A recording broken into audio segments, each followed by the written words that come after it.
Hello friends, जय जगन्नाथ। आज recipe होची कम समय कम सामग्री किंतु जबरदस्त स्वाद। वर्षा दिन परफेक्ट रेसिपी बिना प्याज रसुण प्रस्तुत गरम गरम डाल खिचड़ी। मो पाखे जो परिवा थिला मुझे किसी काटी नहीं। 2 चामच गुआ घी नहीं। स्वाद पाई किसी गोटा मसला पकाइबा।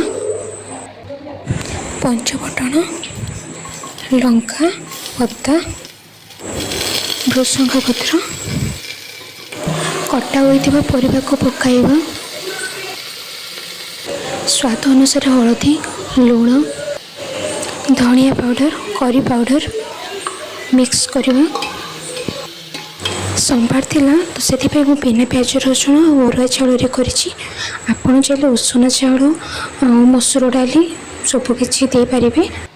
गोटे ताटिया उआ चाउल, गोटे ताटिया मुख और किसी हरड़ डाली नहीं भल भाव मिक्स करदे। आम जी चाउल डाली नहीं डबल पानी देवा। भल भाव मिक्स करदे। एबे कवर करदे। 2 सीटी आसपा छाड़दे। खिचड़ी आमर रेडी हो जाइए। अधिक स्वाद पाई मु गुआ घी दे छुंक मार्ची। आपड़ चाहिए भी मारिपारे, न मारे भी चलो। जदि कम समय एमती किसी रेसिपी करने चाहते ताले यही रेसिपी को थोड़े निश्चित ट्राए करेंगे। पूरा 10 मिनट रेडी होमर डाल खिचड़ी। यह खावाई कौन मिशा दरकार पड़ोनी, सेमती बहुत टेस्ट लगी था।